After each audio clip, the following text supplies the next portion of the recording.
राधे राधे दोस्तों। क्या आपके जीवन में कभी ऐसा हुआ है कि आपके दिमाग में लगातार नकारात्मक विचार, गुस्सा या डिप्रेशन आ रहा हो? कोई ऐसा विचार या बुरी आदत जो आपके हंसते खेलते जीवन को भीतर ही भीतर जहरीला बना रहा हो? हम सब अपनी जिंदगी को यमुना नदी की तरह पवित्र और शांत रखना चाहते हैं, लेकिन हमारे मन की गहराई में एक ऐसा नाग बैठा है जो अपनी वासना और इच्छाओं का जहर हमारी जिंदगी में घोल देता है। आज से हजारों साल पहले भगवान श्री कृष्ण ने इसी समस्या का समाधान किया था, कालिया नाग का दमन करके। लेकिन क्या यह कथा सिर्फ एक सांप को यमुना नदी से भगाने की है, या इसके पीछे आपकी और हमारी जिंदगी की मानसिक उलझनों का कोई बहुत बड़ा गुप्त रहस्य छिपा है? आज के इस वीडियो में हम गर्ग संहिता और भागवत पुराण के आधार पर जानेंगे कालिया नाग का वो सच जो शायद आपने पहले कभी नहीं सुना होगा। वीडियो को अंत तक जरूर देखिएगा, क्योंकि आज आपको अपने मन के जहर को अमृत में बदलने का रास्ता मिलने वाला है। कथा आती है श्रीमद् भागवत के 10वें स्कंद में। वृंदावन के पास बहने वाली पवित्र यमुना जी का एक विशाल सरोवर था, जिसे काली हद कहा जाता था। उस सरोवर का पानी इतना जहरीला हो चुका था कि उसके विषैली हवा से ऊपर उड़ने वाले पक्षी भी मरकर पानी में गिर जाते थे। इसका कारण था वहां रहने वाला अत्यंत विषैला कालिया नाग। एक दिन भगवान कृष्ण अपने सखाओं के साथ गेंद खेल रहे थे। अचानक वह गेंद यमुना जी के उसी जहरीले पानी में गिर गई। अपने मित्रों की चिंता दूर करने के लिए 7 साल के नन्हा कान्हा ने बिना डरे कदम के पेड़ से यमुना के उस खोलते और जहरीले पानी में छलांग लगा दी। जैसे ही कृष्ण पानी के भीतर गए, कालिया नाग ने अपने सैकड़ों फनों से भगवान को जकड़ लिया। किनारे पर खड़े ग्वाल बाल और यशोदा मैया रोने लगे। पूरी प्रकृति कांप उठी, लेकिन भगवान तो साक्षात ब्रह्मांड के स्वामी थे। उन्होंने धीरे धीरे अपना शरीर बढ़ाना शुरू किया, जिससे कालिया नाग की पकड़ ढीली हो गई।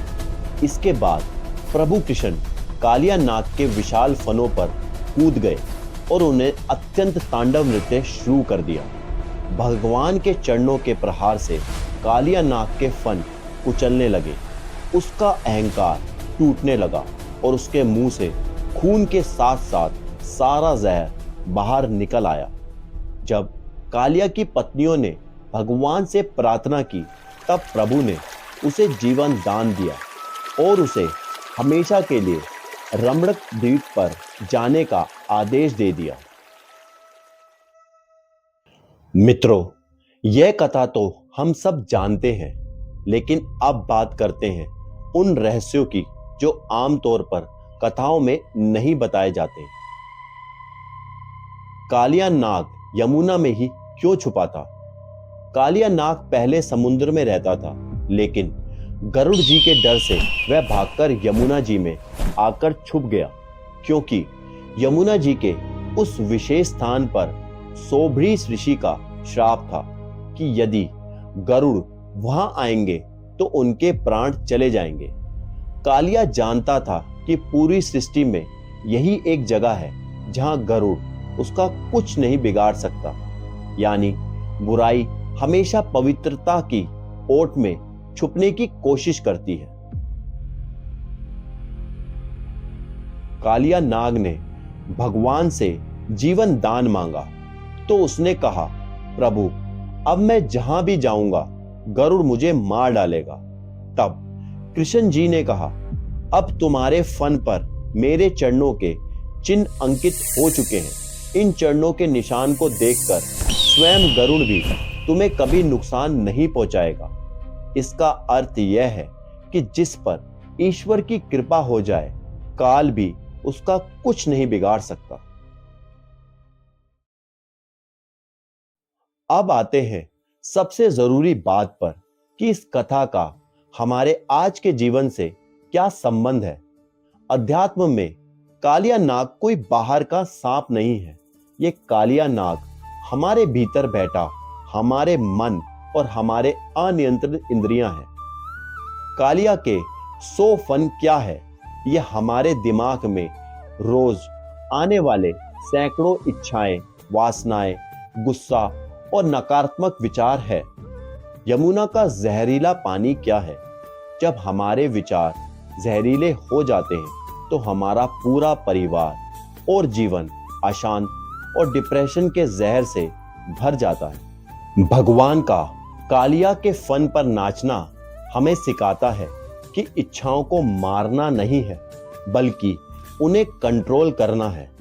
अपनी इंद्रियों के फन को दबाकर उन पर नियंत्रण पाना ही जीवन का असली योग है। जब आप अपने जीवन की कमान भगवान कृष्ण को सौंप देते हैं, जब आपके मन पर ईश्वर के चरणों के निशान छप जाते हैं, तो आपके भीतर का सारा डिप्रेशन, गुस्सा और जहर अपने आप बाहर निकल जाता है और जीवन फिर से यमुना जी की तरह शांत और पवित्र हो जाता है। तो मित्रों, आज से जब भी आपके मन में कोई नकारात्मक विचार या डिप्रेशन का जहर घुले, तो आंख बंद करके भगवान कृष्ण के उस दिव्य नृत्य का ध्यान कीजिएगा। आपको कालिया नाग दमन का यह आध्यात्मिक रहस्य कैसा लगा, मुझे कमेंट बॉक्स पे जय श्री कृष्ण लिखकर जरूर बताइएगा। अगर यह प्रयास आपको अच्छा लगा हो तो वीडियो को लाइक करें और चैनल को सब्सक्राइब करना ना भूलें, ताकि हम आगे भी भागवत के ऐसे अनमोल मोतियों को अपने जीवन में उतार सके। मिलते हैं अगली वीडियो में, तब तक के लिए जय श्री कृष्ण।